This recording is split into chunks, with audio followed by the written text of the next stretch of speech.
the table and tackles that 19-year-old girl on the con floor.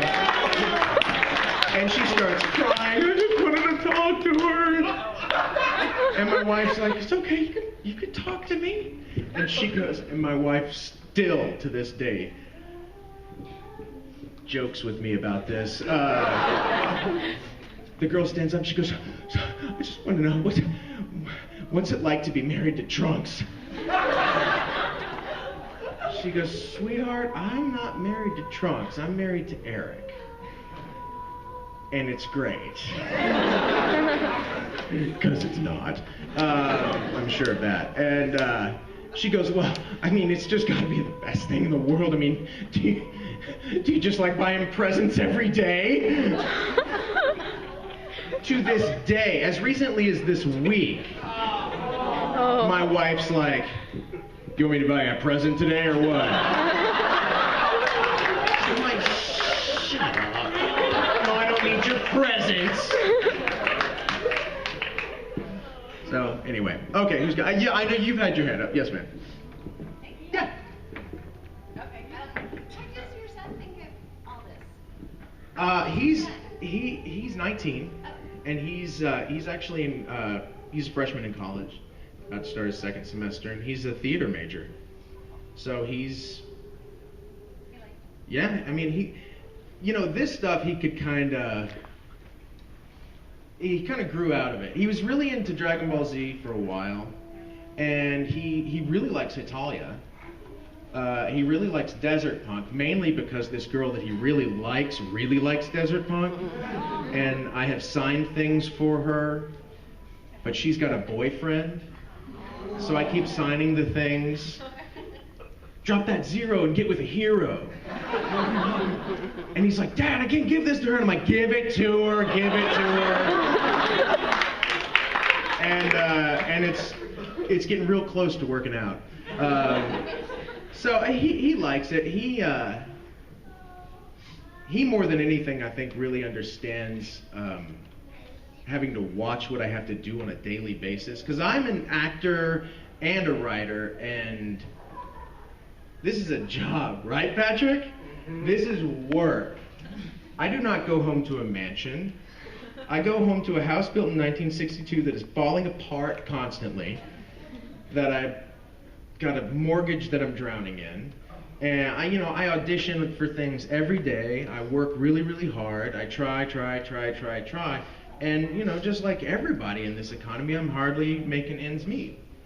But it's what I love to do, and I think my son sees that, it's a passion, and you really, really have to try to make a job like this work.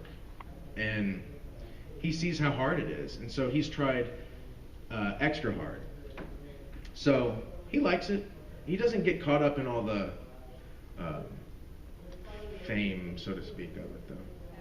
So, but hopefully that girl Sterling, you videotaping? Yeah, Sterling will dump that loser she's been dating. Loser? Not you, I'm talking to that guy. We understand each other. Okay, good. All right, anyway, okay. Yes, sir? You write some English scripts for Funimation, right? I used to write for Funimation. Yeah, I don't anymore. I write other things now. Well, what was the first one you wrote? The first script I wrote, I want to say it was like episode 144 of Dragon Ball Z. It means as much to you as it does to me right now. So. Or for like a full series or something like that. What's the first full series I wrote?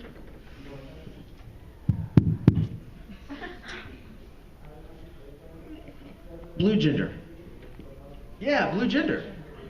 Blue Gender, right on. I also played the lead Yuji in Blue Gender.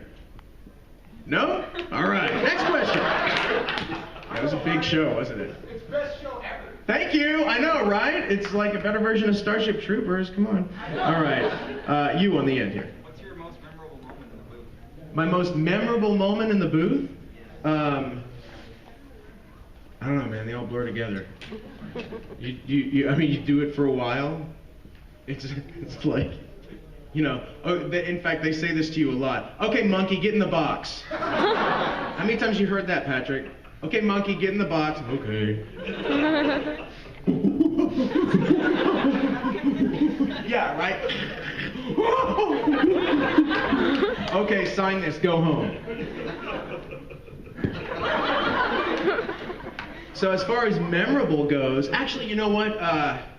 Just right off the top of my head, one day I'm in the booth recording and Snoop Dogg's bassist comes into the room. Right? Right? And he comes in and they're like, hey, yeah, this is Snoop Dogg's bassist, Bubby. And I'm like, huh? Hi, Bubby. Nice to meet you. Bubby turns out to be the nicest guy in the world. And he and I ended up being friends and ran into him at another convention, at Comic-Con last year, and his lovely wife and his cousins. And I mean, he's a great guy. But that was really weird. You know, you don't hear that every day. Hey, Snoop Dogg's bassist is here to see you. Sure he is. But he was. So that was cool. All right, I had a cluster over here. Right? Yes, you. Yeah. Which version of Zelf Kimberly did you enjoy the most? Brotherhood gave me more work. So Brotherhood. This is a job first. I'd have to say that. He was also a little more like the Murder, She Wrote version of Ghibli, which I really kind of liked, especially with that white suit. Okay, who else? Question? Yes? What was one of a difficult aspect of your career, voice acting wise? A difficult aspect of it? Probably getting jobs. And it's a joke, but God, it's hard. Voice acting is not like... Voice acting for anime is not a high-paying job. You certainly can't make a living at it. If you want to make a living in acting, you have to diversify. You can't just do this. You have to do other things. So, you know, I do other acting all over the place.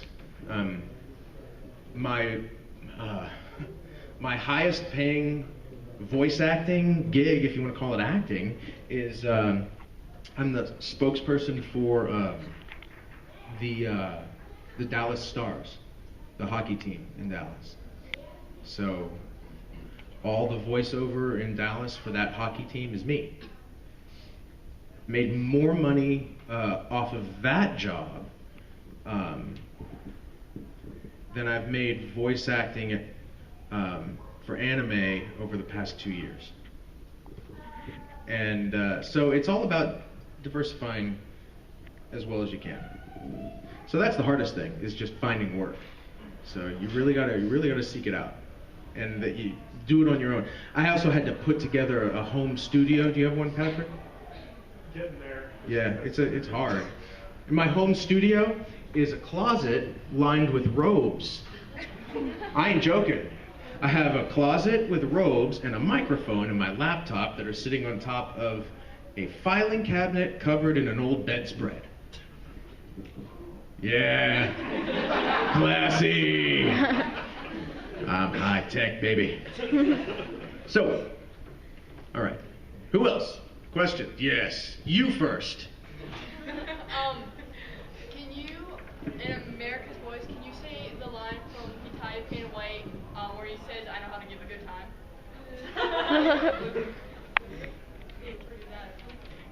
I mean, I can say I know how to give a good time, but I don't remember that.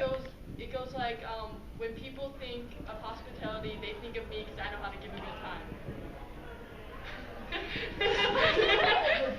When people think of hospitality, they think of me, because I know how to give a good time. You're welcome. Yes. To all the islands Sanji has been to, which one's your favorite island? Which one's my favorite island? I like Skypiea. Skypiea? Does that count as an island because it's in the sky? Yeah, I mean, you can actually walk on the clouds. Okay. Even if it doesn't, that's my answer. Haha. Okay. Yes, dear, in the back.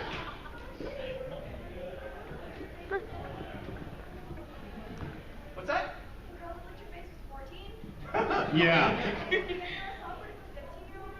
No. Let me just tell you this.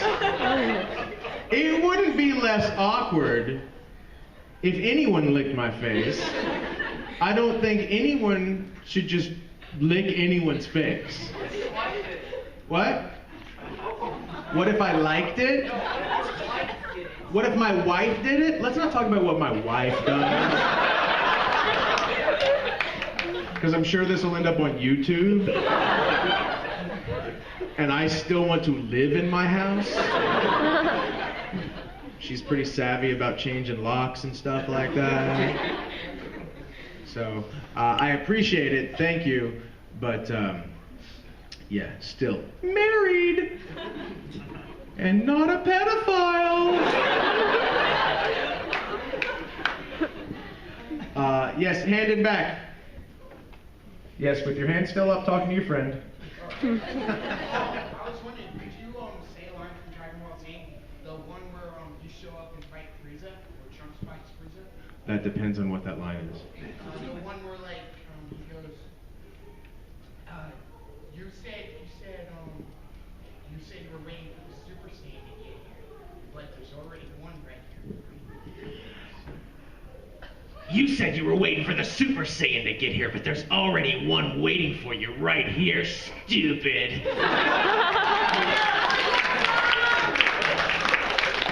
Yes. Can you do some of your favorite lines in all of your voice acting? You want me to do my favorite lines? Yeah, like some of the lines that you like doing. I don't remember them. You know why? Because I do them one time and leave. Unfortunately, that's how we work. We walk into a booth, we've never seen the script before in our lives. They say, hey, here's a line you've never seen. Read it and make it sound like you're saying it naturally. I go, okay. This is how I naturally feel. Good, next line.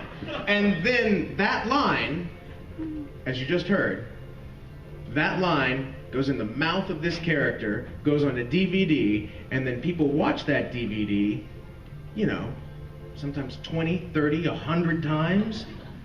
And then they go, my God, he said that so well, thank you. It's so awesome, thank you. He's so great, I love him, thank you. Can you say that one line? Remember? Okay, can you say China, I choose you? China, I choose you! See, that I can do. You know why? Because I'm a monkey in a box.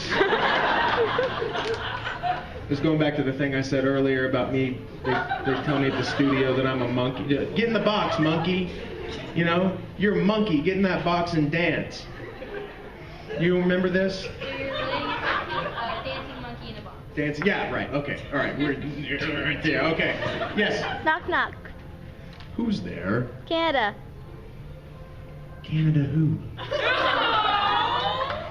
Exactly. Are you Canadian? Nope. Good.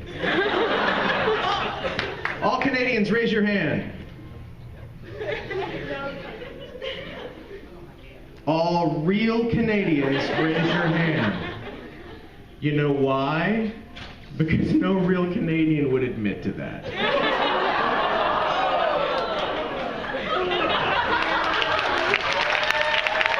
Okay. Yes, sir.